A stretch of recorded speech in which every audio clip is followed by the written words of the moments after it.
Okay, hello team. I'm going to run through this nice and quick because I know quite a lot of you have already done a Hyrox before. Some of you have done Hyrox and not done it with the multiple laps.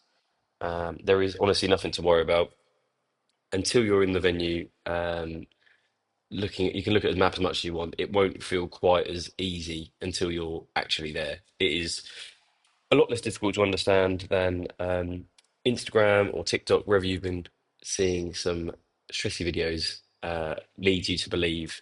There's lots of little things in place that will help you remember what you're doing. Anywho, uh, London. We are in Olympia this time, so it's the other side of town. Travel wise, it's not the easiest to get to, but it's not the end of the world. Just so you know, during the week, the coaches plan is to get the train to Liverpool Street and then tube to Shepherd's Bush, and we'll probably just walk from there because it's only a short walk. You can change, and it's only one stop to Kensington Olympia. Um, as far as we're aware, there is still rail replacement on the weekend for the National Rail. So we will be driving to Mile End or one of the other tubes on the Central Line. So you can still get the Central Line tube all the way across to Shepherd's Bush, and then if you want to change or walk, that's up to you. Um, when you're close, the venue is always really well signposted, so you'll know where to go for the athlete check-in and stuff. And we'll have sent you some additional information because we're there this weekend if we think you need it. If you're driving, it does say on there the parking's not particularly, well, it's quite sparse around there, so uh, I'll leave that to you to find and look into. It's still obviously a good option, but I don't know anything about the parking really. What to expect on the day? There is 50, over 50 members now, I think, from EP that will be there. So across the week, so you'll definitely have people on your day. I'll have a full list of people in the chat so you know who to keep an eye out for. But arrive nice and early to get checked in. They only let you officially check in 90 minutes before your race, but you can turn up and just go in as a spectator whenever you like. They'll give you a spectator wristband. You just got to show them your athlete ticket.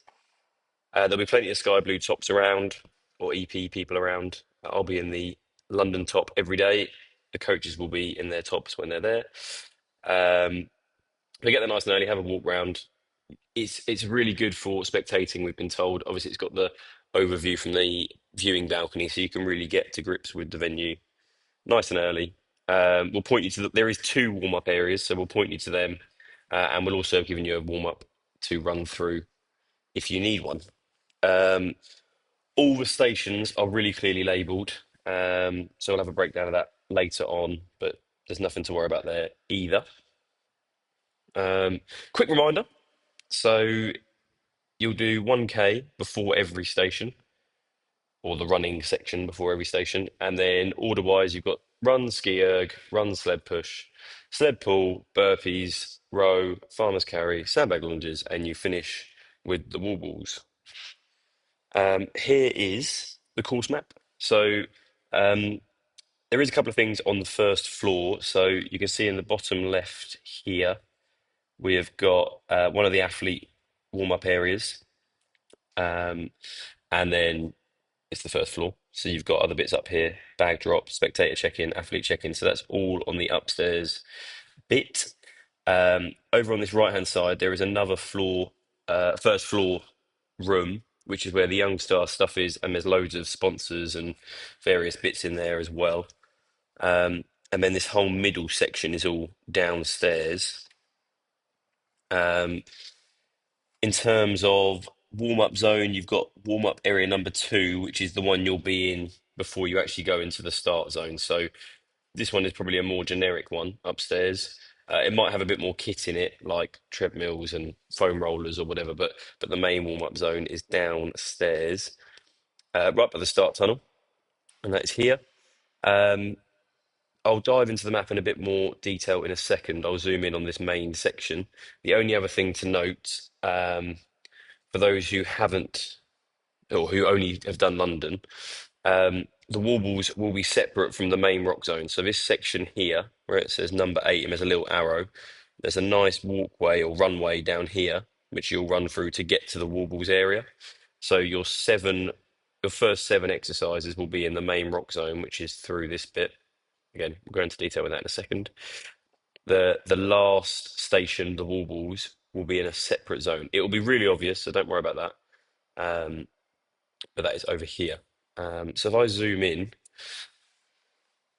this is how it will work. You'll start in the Red Bull tunnel over here, and you will run your 3 laps. So we know everything's three and in. So on the third time you see it, see the in sign, you go in. So you'll start here, you'll run all the way around the outside, past the in sign for the first time. So that's one, all the way around. You'll go around again, you'll see the in for a second time, and you'll carry on going round. And then on the third time, you will come in, so three and in, and you'll go straight into the ski erg here. You'll then complete your ski. When you finish your ski, you'll run, it'll again be really easily posted, but they'll send you around the top here. You'll come out of the ski erg. You can grab water from here if you need to.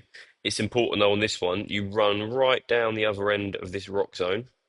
Again, you're going past all the water stations, past the other entrances to the stations, and out here. And then you'll run anti-clockwise again. You'll go past the in, so that's one, all the way round. Oh, sorry. All the way round, past the in two, and then on the third one, you will come in.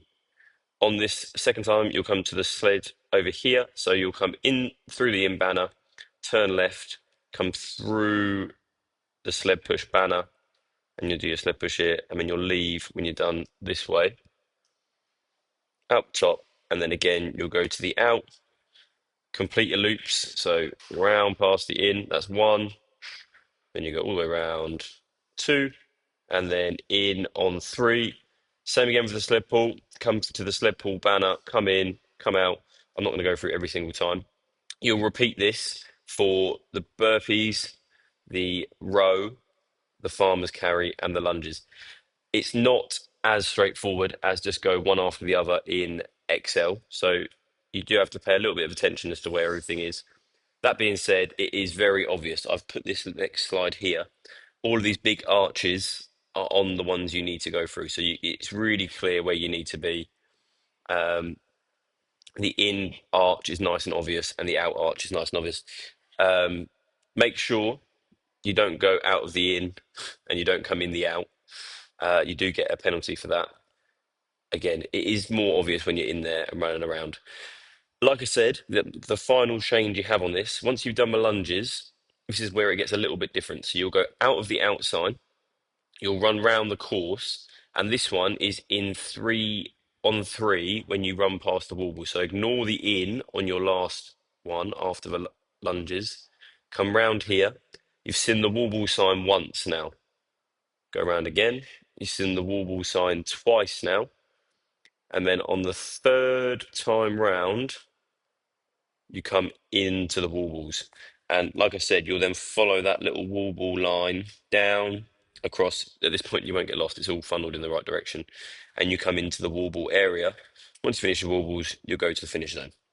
So that is the only bit that is a little bit different. Everything else is within the rock zone. So it's three and in. You go out the out, past the in. On your third time of seeing it, you come into the zone. Um, like I said, don't panic about that. On the day, that will all be a lot clearer. It's hard to see it on a 2D map. Um, and somewhere around here, maybe on this corner, but around here somewhere will be a big screen telling you your laps and if you need to keep running or if you're done. And also in this nice black area in between each station will be us shouting at you, telling you what to do. So don't panic with that.